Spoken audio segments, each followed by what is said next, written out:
Today's video is brought to you by URCD Keys, the best source for Windows 10 and Office Professional product keys at deeply discounted prices. More details at the end of the video. Aries comes in with a question about the next platform for AMD. He wants to know if we expect to see AM5 this year with the silicon shortage ongoing. Well, that's an interesting question. It is. No. No. I thought we would get it around October. We will not. AMD looks like they are preparing a refresh to the Zen 3 chips. We will get XT versions of... So we'll get Zen 3 Plus? We'll get Zen 3 Plus. We'll get a 5600 XT. We'll get a... That won't confuse anybody. Because you know how we have an RX 5600 XT? Yes. Then we'll get a Ryzen 5 5600 XT. Oh, God. That's awful. But we will. We'll get a 5800 XT, a 5900 XT, and a 5950 XT. We are not going to get AM5 before 2022. There's a couple of reasons I say this. Now, let me back up a second. For those of you watching this going, wait a minute, you said Zen 3, AM5, what happened to Zen 4? I'm confused, man. Look, it's easy to be confused because there's all these code names and things get moved around and we talk about a lot of things. Well, especially if you're building like every 5 to 7 years. You are correct. And there's all this... And you don't keep up with every bit of news. No. We hear you. Really quick primer. Zen is the code name of the cores in the chip. It's an architecture design. AM number is the code name of the socket on the motherboard. AM2 and AM3 existed. Those were the older Bulldozer and pile driver chips from years ago, which sucked and nobody wants those anymore. There you go.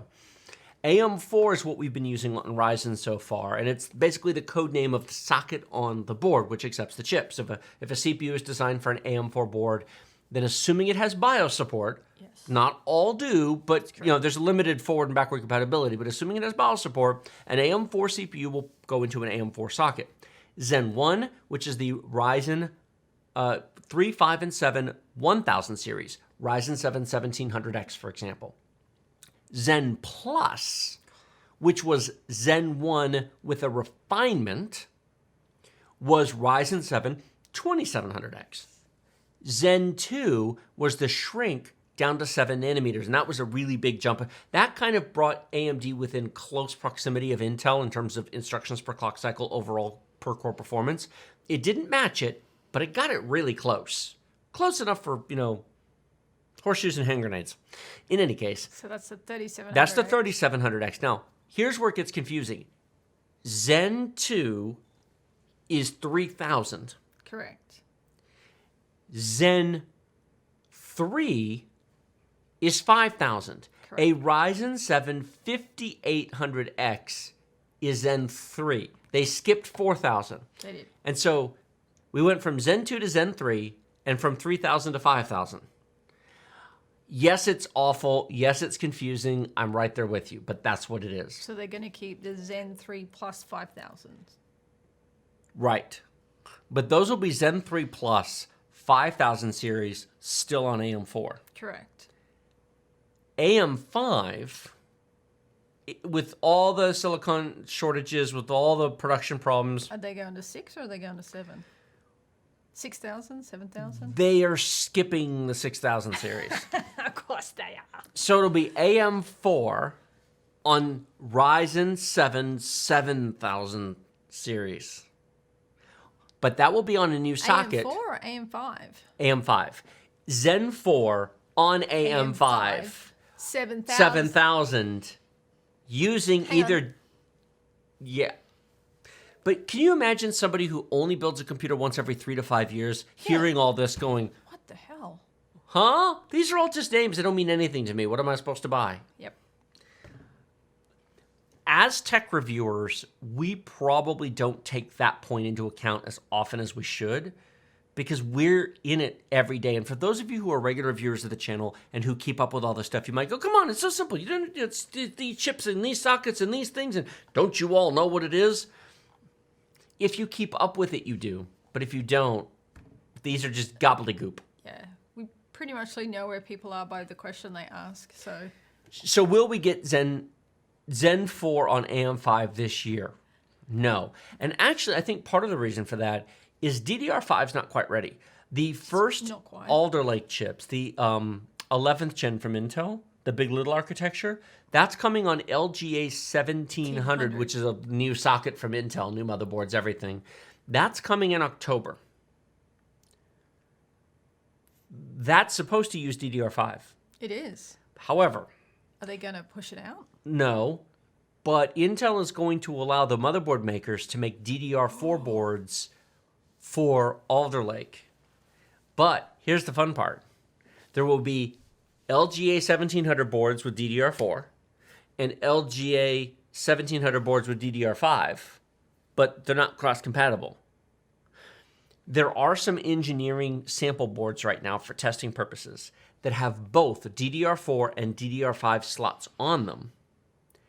And they detect which one you have, so you can put DDR4 in and test, take the 4 out, put the 5 in. But if you have them both installed, the system won't boot.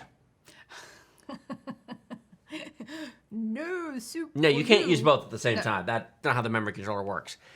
And so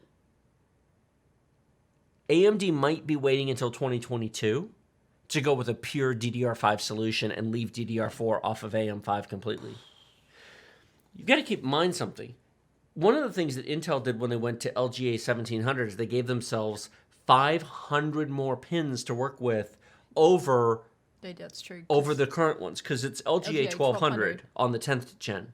This gives them enough pins to do whatever they want with the memory for the time being, and then they can repurpose those in the future for more lanes or Whatever they need. whatever else they need.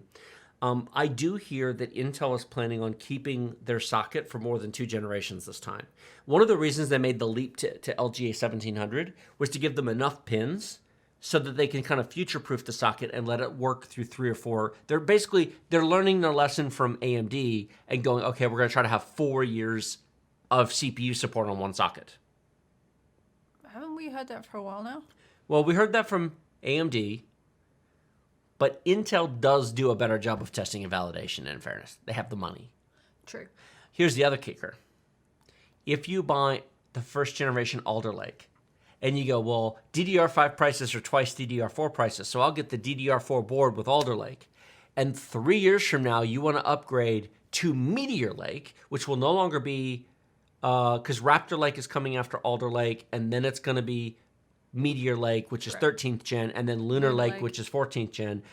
I think you might be able to put Alder Lake, Raptor Lake, Meteor Lake, and Lunar Lake On 1700. all on LGA 1700. Now, I don't know that for a fact. They could change their mind. They could change their mind. But if you could, imagine being stuck in 2024 or 2025, still on DDR4, trying to put the next generation chip on your board. It might be better just to pony up for the DDR5. So AMD may be delaying the AM5 to 2022. DDR5 is under production right now. Correct. But it's expensive and low quantity. Yes, it is. It will get cheaper and in more quantity, and so they might not want to launch until it's ready so they can skip that confusion. But Intel's going to go smack dab right in the middle of it.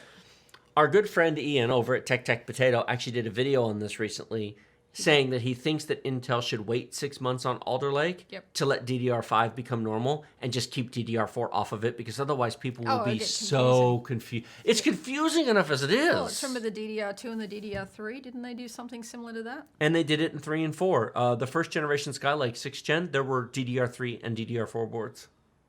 And yeah, and you're right. Back in 2007, 2008 with the Core 2 line, there are Core 2 motherboards that use DDR2, and there's Core 2 motherboards that use DDR3. 3. It's all very confusing. Well, we'll have to see what they... Pat, what are you going to do? Hang on. What are you going to do, Pat? We're watching. URCD Keys is the best source for genuine Windows 10 and Office Professional product keys that work the first time, every time.